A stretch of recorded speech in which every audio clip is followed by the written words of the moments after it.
السلام علیکم، میرا نام ہے زین علی راجپوت اور میں ایک پولیٹیکل سائنٹسٹ ہوں۔ تو آج ہم جس موضوع پر بات کریں گے وہ ہے مارکسزم۔ مارکسزم پر بات کرنے سے پہلے ہم اس کے بانی پر تھوڑی سی بات کریں گے، کیونکہ میں سمجھتا ہوں کہ ہر انسان کے جو بھی نظریات ہیں وہ اس کے حالات پر ڈپینڈ کرتے ہیں، یعنی کہ حالات و واقعات جو بھی انسان اپنی زندگی میں فیس کرتا ہے وہ انسان کو تراشتے ہیں، انسان کو بھی، اس کے نظریات کو بھی۔ کارل مارکس ایک جرمن فلاسفر تھا، جرمنی کا رہائشی تھا، جرمنی میں پیدا ہوا اور ایک فلسفہ دان بنا۔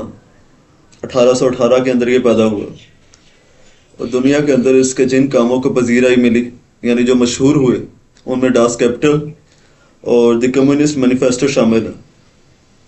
مارکس کی جتنی بھی تھیوریز ہیں اور اس کے جتنے بھی نظریات ہیں ان سب کو ملا کر مارکسزم کہا جاتا ہے۔ رہینیا اسٹیٹ تھی جرمنی میں جس کے اندر یہ پیدا ہوا۔ اس کے ماں باپ دونوں یہودی تھے۔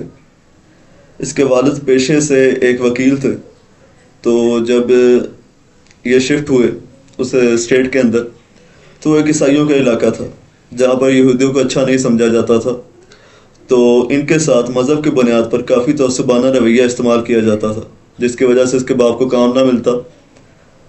تو ہوا ایسا کہ اس کے ماں باپ دونوں نے عیسائیت قبول کر لیا اور یہودیت کو چھوڑ دیا، یعنی کہ وہ کوئی اتنے مذہب میں اتنے کوئی شدت پسند نہیں تھے، تو انہوں نے اپنے کام کی خاطر پر مذہب کو بدلا۔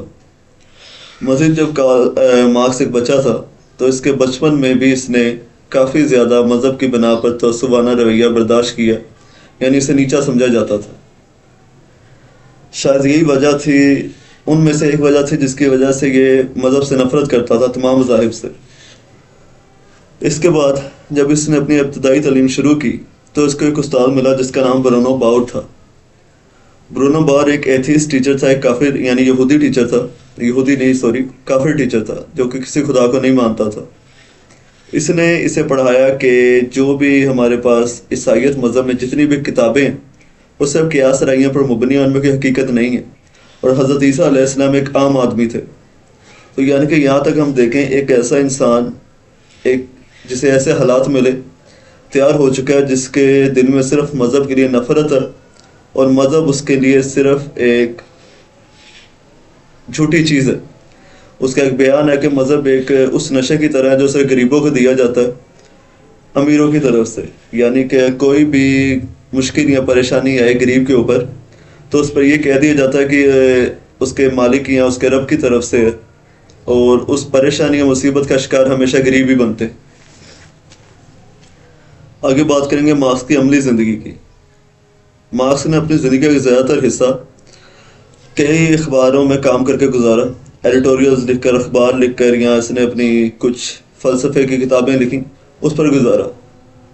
باقی جو اس کی زندگی کا بیشتر حصہ وہ بے روزگاری میں گزرا، یعنی اسے کوئی کام نہیں دیتا تھا اس کے نظریات کی وجہ سے، جس کے اسے کافی زیادہ نقصان اٹھانا پڑا، جن کے نقصانات میں ساری زندگی کی فاقہ کشی شامل تھی۔ تو ایک ادھاری کی زندگی بسر کر رہا تھا۔ اس نے اپنی زندگی میں کئی دکھ برداشت کیے، جن میں اپنے بچوں کو خود اپنے ہاتھوں سے دفنانا اور اپنی بیوی کی موت شامل ہے۔ اب بات کرتے ہیں مارکسزم کی۔ بیسیکلی کئی لوگوں کو لگتا ہے کہ مارکسزم اپنے آپ میں ایک نظریہ ہے، مگر ایسا نہیں۔ مارکسزم ان آئیڈیالوجیز یا اس علم کو کہتے ہیں جو مارکس نے دیا تھا۔ حقیقتاً یہ دو چیزوں پر تقسیم ہے، اور دو چیزوں میں سے ایک ہے ہمارے پاس کمیونزم اور ایک ہے سوشلزم۔ کمیونزم اور سوشلزم کے اندر ایک کافی باریک لائن ہے۔ وہ باریک لائن ایسے ہے کہ ہمارے پاس، اگر آپ ان دونوں کو سمجھنا چاہتے ہیں تو اس کے میں آپ کو مین تھیم دیتا ہوں کہ ہر کسی سے اس کی قابلیت کے حساب سے لیا جائے، یعنی کہ جتنے کہ کوئی انسان قابل ہے، مثال کے طور پر کوئی انسان ہے جس کی صحت اچھی ہے، وہ کوئی زور مشقت والا کام کر سکتا ہے، اسے وہ کام لیا جائے، اور کوئی انسان اگر اس کی صحت نہیں ٹھیک اور وہ کوئی زور والا یا وزن والا کام نہیں کر سکتا تو اسی کو ہلکا کام دیا جائے، اور دیا ہر کسی کو اس کی ضروریات کے حساب سے جائے، یعنی جس انسان کی جتنی ضرورت ہے، اگر ان دونوں کی ضرورت ایک جیسی ہے تو ان دونوں کو ایک ہی جیسا ریوارڈ ملے گا، چاہے پیسوں میں ملے یا چاہے روٹی میں ملے۔ کمیونزم کہتے کسے ہیں؟ کمیونزم ایک کلاس لیس سوسائٹی کا نظریہ ہے جس میں کوئی امیر غریب نہیں ہوتا، کوئی ذات پات کا نظام نہیں، کوئی مذہب نہیں ہے، اور جو کمیونٹی ہے وہ سارے ریسورسز کو اون کرے گی۔ اب اس کا مطلب کیا ہے کہ کمیونٹی سارے ریسورسز کو اون کرے گی؟ اس کا مطلب یہ ہے کہ جو بھی آپ کے زراعت کے شعبے ہیں، جو بھی آپ کے بجلی کے شعبے ہیں، جو آپ کا شعبہ ہے جس سے آپ کما سکتے ہیں، یا چاہے وہ گورنمنٹ اون کر رہی ہے یا آپ کے پاس کوئی بزنس مین اس چیز کو اون کر رہے ہیں، وہ سبھی ایکولی ڈیوائڈ ہو جائے گی عوام کے اندر، اور عوامی حاکم ہوں گے اپنے اوپر، عوامی حکمران ہوگی اور عوامی سب چیز کو تقسیم کرے گی۔ مثال کے طور پہ جیف بیزوس، امیزون کا مالک، اگر وہ اس پر کمیونزم لاگو کیا جائے تو وہ ایسے لاگو ہوگا کہ جو جتنا بھی منافع کما رہا ہے اس چیز سے، اپنی کمپنی سے، وہ اس کے اور اس کے امپلائر سے، یہاں تک کہ جو اس کی کمپنی میں صفائی بھی کرتا ہے، اس کے درمیان میں برابر طور پر تقسیم کیا جائے گا۔ اور سننے میں یہ بات کافی عجیب لگے گی، اچھی بھی لگ سکتی ہے، وہ اس پر ہم بعد میں بحث کریں گے۔ مزید اس میں کوئی انسان اپنی ذاتی پراپرٹی نہیں رکھ سکتا کمیونزم کے اندر۔ سوشلزم کمیونزم میں باریک لائن ہے۔ سوشلزم کے اندر تھوڑی جو ہمیں ریلیکسیشن دی گئی ہے وہ یہ ہوتی ہے کہ ہر انسان اپنی کچھ پراپرٹی اون کر سکتا ہے، اور ہر انسان آزادانہ طور پر جو بھی وہ مذہب رکھتا ہے، چاہے ہندو ہو، چاہے عیسائی ہو، چاہے یہودی ہو، وہ اپنی جو بھی ایکٹیویٹیز ہیں اس کے مذہب کے ریلیٹڈ انہیں پریکٹس کر سکتا ہے۔ اب میں اپنا ویو پوائنٹ دوں گا اس کے اوپر، میرا کیا نظریہ۔ میرے مطابق یہ ایک ذہنی مریض انسان کے ذہن کی کیا سرائی ہے، کیونکہ ایک انسان جس نے اپنی زندگی میں ناکامی، غریبی اور مذہب کے خلاف نفرت پالی ہو، وہ انسان صرف اپنے ذہن میں ایک تصویر بنا سکتا ہے ایک بہتر معاشرے کی۔ مارکس نے بھی ایک ایسی تصویر بنائی ہے، ایک ایسا معاشرہ جس کے اندر ہر کسی کو برابر ملے، کسی کے ساتھ دھوکہ نہ ہو، کسی کے ساتھ ناانصافی نہ ہو، اور لوگ اپنی ایمانداری سے اپنے حصے بانٹیں اور لوگوں کے درمیان بھی بانٹیں ان حصوں کو جو ان کا حصہ بنتا ہے۔ مگر اس نے ایک چیز کو اگنور کر دیا۔ وہ چیز کیا تھی؟ وہ تھی لالچ۔ ہر انسان کے اندر لالچ ہوتا ہے، نوکری کا لالچ، پیسے کا لالچ، دولت کا لالچ، صحت کا لالچ۔ اب بجائے اس کے کہ good grade and bad grade میں فرق کیا جاتا، اس نے اس فیکٹر کو نکال کر ایک یوٹوپین سوسائٹی کا قیام دیا، یعنی کہ یوٹوپین سوسائٹی کا بتایا کہ ایسا ایک آئیڈیل معاشرہ ہونا چاہیے۔ اب آئیڈیل معاشرے بنائے نہیں جاتے، یہ محض خوابوں میں ہی ہوتے ہیں۔ اب اس کے مطابق یہ معاشرہ اسی طرح آ سکتا تھا کہ بغاوت کی جائے امیر کے خلاف، امیروں سے لے کر غریبوں کو دیا جائے اور ہر کسی میں برابر بانٹ دیا جائے۔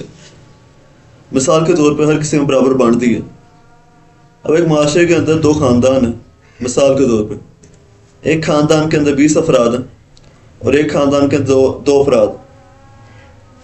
اب سارے انسانوں میں برابر بانٹ دیا۔ جو 20 افراد تھے، مثال کے طور پر ان کا ایجوکیشن کا جو ایکسپینس ہے وہ زیادہ آئے گا۔ ان کے اگر مثال کے طور پر بیمار ہو جاتا ہے یا بیماریاں آتی ہیں، ان کے ایکسپینسز ان دو سے زیادہ ہوں گے۔